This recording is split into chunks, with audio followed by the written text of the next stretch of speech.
우리 국민 10명 중 6명이 정부의 강제동원 제3자 변제안을 반대하고 윤석열 대통령의 3.1절 기념사가 부적절했다고 평가하며 이 정권의 친일 행보를 비판하고 있습니다.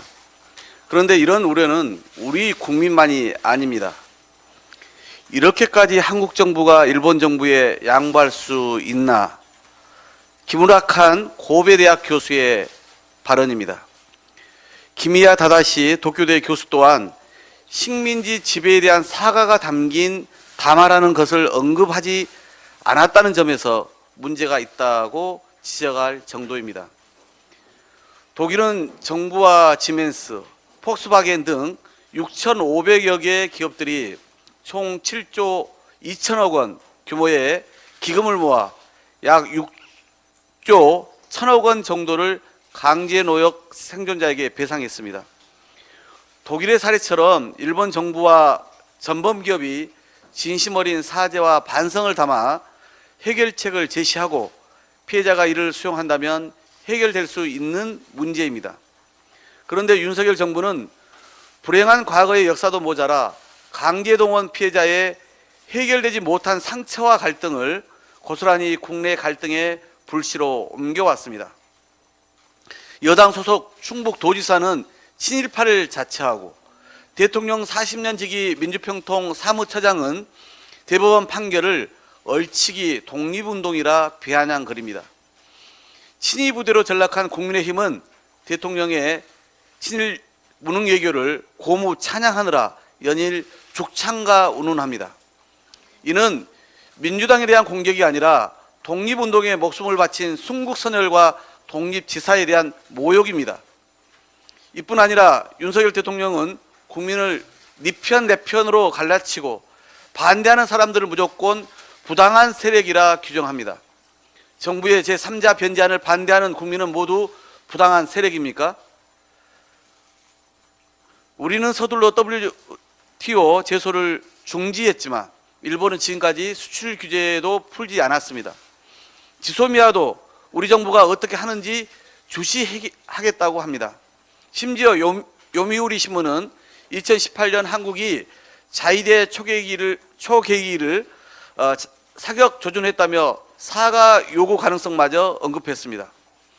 윤석열 정부는 지금껏 미래라는 말로 포장하지만 앞으로 코앞에 닥친 후쿠시마 오염수 방류 문제, 사도광산의 유네스코 등재 문제 등을 어떻게 해결할 것인지 국민은 똑똑히 지켜볼 것입니다.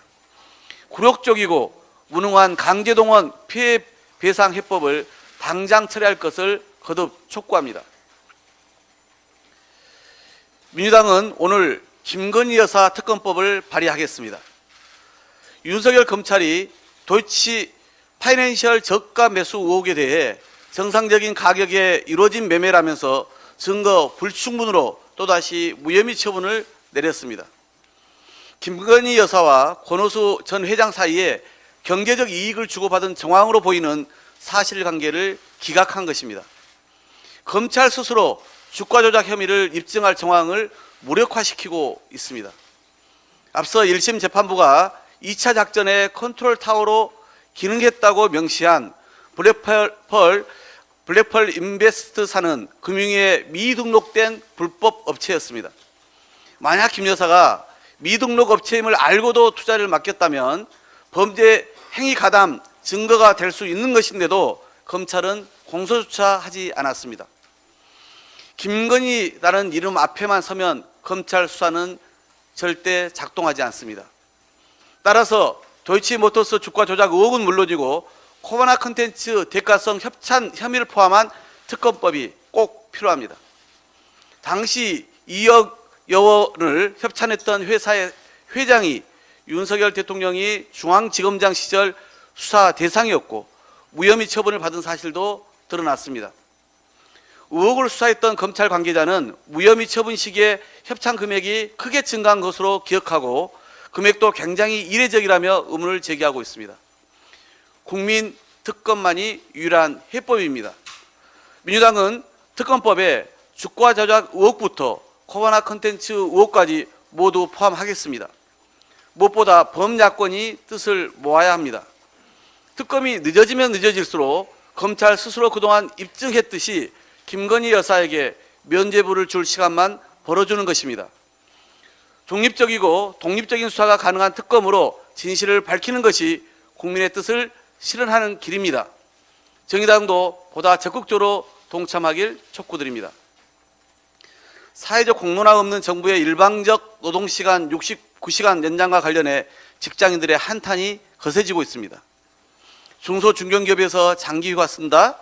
휴가 후 돌아오면 자리 사라져 있겠죠. 출산휴가와 연차도 제대로 못 쓰는데 사표 쓸 각오해야. 한쪽에서는 육아휴직 장려, 출산율 대책 이런 거 얘기하면서 일주일 내내 야근하면 야근할 때 얘는 누가 봐줍니까? 쭉 쉬는 것도 얘는 매일 학교가 있는데 혼자 뭐 하면서 쉬라는 겁니까? 애초에 이 정부는 우리 일상이 어떻게 돌아가는지 전혀 모르는 것 같습니다. 주 69시간 일 시키는 회사가 장기 휴가를 주겠냐는 직장인들의 반문에는 노동시간 연장에 대한 반대와 동시에 정부에 대한 거부가 강하게 배어 있습니다. 주 52시간이 법제화된 지금도 초과 노동과 공짜 야근에 시달리는 노동자들이 허다합니다. 한 달 장기 휴가 대책은 그야말로 현장을 전혀 모르는 역대급 탁상 행정에 불과합니다. 지금 직장인들 사이에서는 논란의 69시간 근무표도 대유행입니다.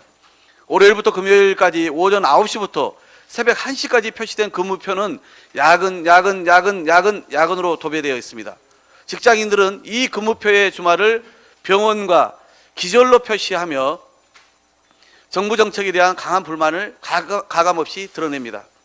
세계보건기구와 국제노동기구는 2021년 장시간 노동에 따른 전 세계 인구의 인명피해 연구 결과를 발표한 바 있습니다.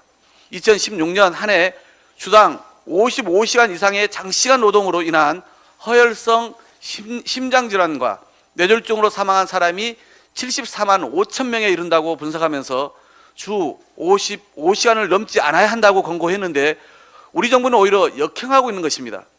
이토록 황당한 대책을 사회적 공론화는커녕 입법부와 논의도 없이 정부가 독단으로 추진하는 것은 안 될 일입니다. 노동시간 연장은 분명히 국회의 입법사항입니다. 민주당은 정부의 독단적인 노동시간 연장 대책을 단호하게 반대합니다. 이상입니다.